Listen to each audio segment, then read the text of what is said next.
Dinosaur एक ऐसा जानवर जिसने लगभग 14 करोड़ सालों तक हमारी पृथ्वी पर राज किया। करोड़ों साल पहले जब ये भयानक प्रजाति पृथ्वी पर रहती थी तब इस धरती पर इनका ही राज हुआ करता था, लेकिन एक एस्टेरॉयड के हमारी धरती से टकराने की वजह से ये प्रजाति हमेशा हमेशा के लिए खत्म हो गई। भले ही डायनासोर हमारी पृथ्वी से करोड़ों साल पहले ही विलुप्त हो चुके हैं, मगर आज भी जब हम डायनासोर का नाम सुनते हैं तो क्यूरियस हो जाते हैं और हमारे मन में इनको लेकर कई सवाल आने लगते हैं, जैसे कि डायनासोर का जन्म कैसे हुआ होगा, 120 फीट तक बड़े होने वाले ये जीव इतने विशालकाय किस तरह हुए होंगे और क्या आज की टेक्नोलॉजी की मदद से हम इन्हें जीवित कर सकते हैं। और इनमें सबसे ज्यादा सवाल जो लोगों के दिमाग में आता है वो है क्या होता अगर डायनासोर आज भी जिंदा होते। तो आज की वीडियो में डायनासोर से जुड़े ऐसे ही सवालों के जवाब आपको मिलने वाले हैं, तो बने रहिए हमारे साथ इस वीडियो में अंत तक।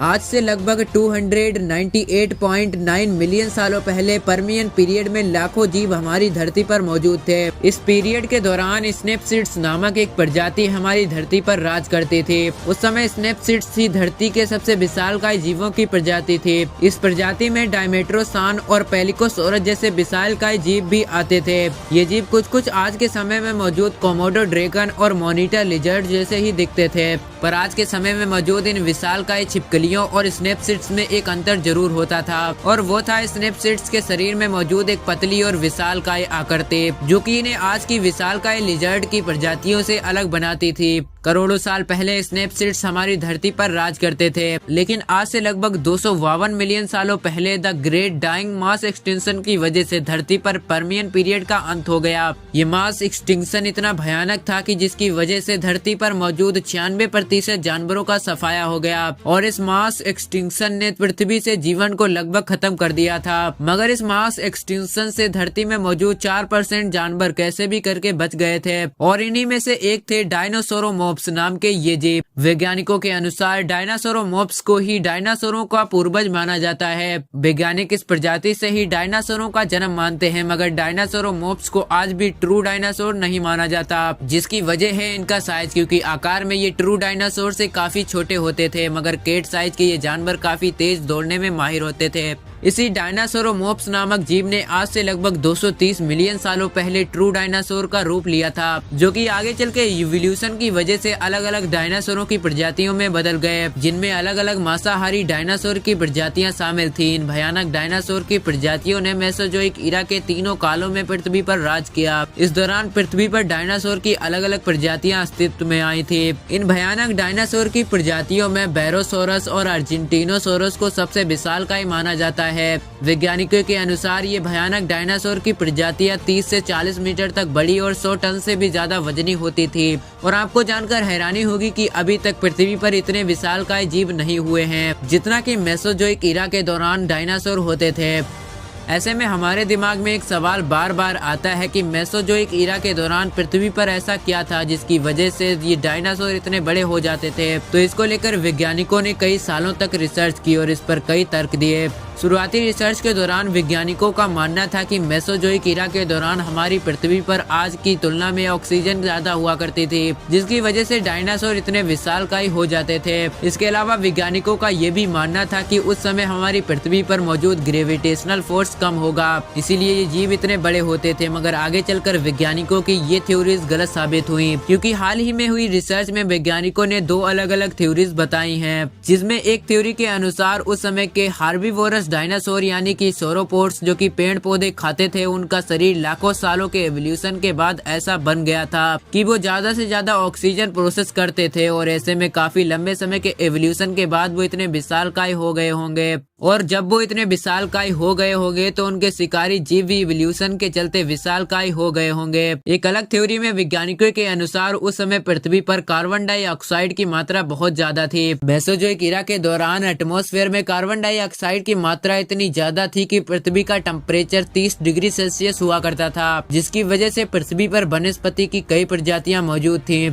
ऐसे में हार्बीवोरस डायनासोरों की प्रजातियां जैसे कि सोरोपोड्स को खाने के लिए भरपूर वेजिटेरियन मिलता होगा, जिसकी वजह से वो इतने बड़े हो गए होंगे, क्योंकि ये विशालकाय शरीर सोरोपोड्स की शिकारियों से भी रक्षा करता था। हालांकि हम आपको बता दें कि ये सिर्फ थ्योरीज ही हैं और डायनासोर इतने विशालकाय कैसे हुए, इस सवाल का सही जवाब आज तक कोई भी वैज्ञानिक नहीं नहीं दे सका है। भले ही मेसोजोइक इरा में इन विशालकाय डायनासोरों ने हमारी पृथ्वी पर राज किया हो, मगर आज से लगभग 66 मिलियन सालों पहले एक विशालकाय एस्टेरॉयड हमारी धरती से टकराने की वजह से इन विशालकाय डायनासोरों का अंत भी हो गया। ऐसे में एक सवाल हमारे दिमाग में बार बार आता है कि क्या होता अगर डायनासोर आज भी जिंदा होते। अगर मास एक्सटिंक्शन ना हुआ होता और डायनासोर भी ना मरते तो क्या होता। क्या डायनासोर इवोल्यूशन के चलते हम इंसानों की तरह ही समझदार हो जाते, या फिर डायनासोर हम इंसानों को कभी पनपने ही नहीं देते। तो वैज्ञानिकों के अनुसार जिस समय डायनासोर हमारी पृथ्वी से विलुप्त हुए थे तो उस समय भी उनमें इवोल्यूशन हो रहा था और धीरे धीरे वो समझदार बन रहे थे। वैज्ञानिकों के अनुसार डायनासोर की सबसे समझदार प्रजाति वेलोसिरेप्टर को माना जाता है। ये डायनासोर की प्रजाति उस समय के सबसे इंटेलिजेंट जीव थे जो कि काफी हद तक चीजों को समझ सकते थे। वेलोसिरेप्टर के पास न सिर्फ स्मार्ट दिमाग था बल्कि ये काफी विकसित भी थे। आपको जानकर हैरानी होगी कि वेलोसिरेप्टर आज के समय में मौजूद पालतू जानवरों जैसे कि कुत्तों और बिल्ली की जितने ही समझदार होते थे, और इसका एग्जाम्पल आप हॉलीवुड की कई मूवीज में भी देख सकते हैं। ऐसे में अगर मास एक्सटिंक्शन ना हुआ होता और डायनासोर ना विलुप्त हुए होते तो वो करोड़ों सालों के इवोल्यूशन के बाद हम इंसानों की तरह ही विकसित हो सकते थे। इवोल्यूट होकर डायनासोर और भी ज्यादा स्मार्ट दिमाग और अंग विकसित कर लेते और हो सकता था कि वो हम इंसानों की तरह ही आपस में बातचीत करना भी सीख जाते और सोसाइटी का निर्माण करके हम इंसानों की तरह ही आपस में मिलजुल कर रहना सीख लेते। सीधी भाषा में कहें तो अगर डायनासोर विलुप्त ना हुए होते तो वो हम इंसानों की तरह ही विकसित हो सकते थे। हालांकि 100% ऐसा ही होता ये भी पुख्ता नहीं है, क्योंकि इस मुद्दे पर एक्सपर्ट्स की अलग अलग राय है। इन्हीं में से एक यूनिवर्सिटी ऑफ एडिनबर्ग के प्रोफेसर डॉक्टर स्टेफन के मुताबिक अगर वो 15 किलोमीटर के डायामीटर वाला एस्टेरॉयड हमारी धरती से न टकराया होता तो डायनासोर आज हमारे बीच मौजूद होते, क्योंकि मास एक्सटिंक्शन के बाद पृथ्वी पर कोई भी ऐसी विनाशकारी घटना नहीं हुई है जिससे डायनासोरों को कोई नुकसान पहुंचता। डॉक्टर स्टेफन के अनुसार मास एक्सटिंक्शन से पहले ही डायनासोर इस पृथ्वी पर करोड़ों साल से मौजूद थे।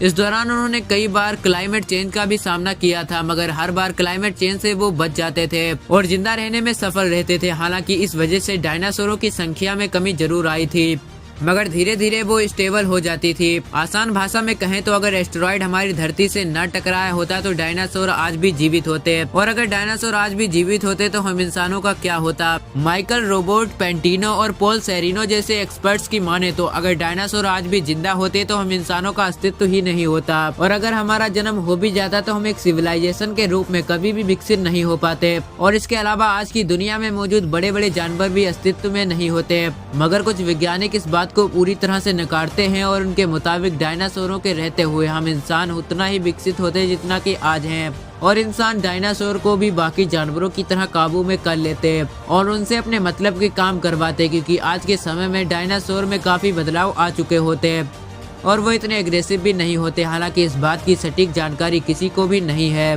कि डायनासोर आज भी जिंदा होते तो क्या होता, क्योंकि एक्सपर्ट्स की इस पर अलग अलग थ्योरीज है। ऐसे में एक और सवाल है जो हमारे दिमाग में बार बार आता है, और वो सवाल है कि क्या हम मौजूदा टेक्नोलॉजी का इस्तेमाल करके डायनासोरों को फिर से जिंदा कर सकते हैं। तो इस पर वैज्ञानिकों का कहना है कि उन्हें डायनासोर को फिर से जीवित करने के लिए उसके डीएनए सीक्वेंस की जरूरत होगी। हालांकि वैज्ञानिकों को खून चूसने वाले कुछ कीड़े खोज के दौरान फ्रोजन अवस्था में मिले थे, जिसके बाद ये कयास लगाए जाने लगे कि इन कीड़ों ने करोड़ों साल पहले डायनासोर का खून चूसा होगा, जिसके बाद किसी वजह से ये फ्रोजन हो गए होंगे, मगर डायनासोर का खून इनके अंदर आज भी मौजूद होगा, जिसकी वजह से वैज्ञानिक डायनासोर को फिर से जिंदा कर सकेंगे। लेकिन हम आपको बता दें कि हर चीज की तरह डीएनए सीक्वेंस का भी एक एक्सपायरी डेट होता है, और जब डीएनए एक्सपायर हो जाता है तो वो डिग्रेड होना शुरू हो जाता है, और इन कीड़ों में मिला डायनासोर का डीएनए पूरी तरह से एक्सपायर है, और इससे हम डायनासोर को फिर से जीवित नहीं कर सकते। आसान भाषा में कहें तो डायनासोर को जीवित कर पाना मौजूदा टेक्नोलॉजी में संभव नहीं है। वैसे आप इसके बारे में क्या सोचते हैं, हमें कमेंट सेक्शन में जरूर बताइएगा।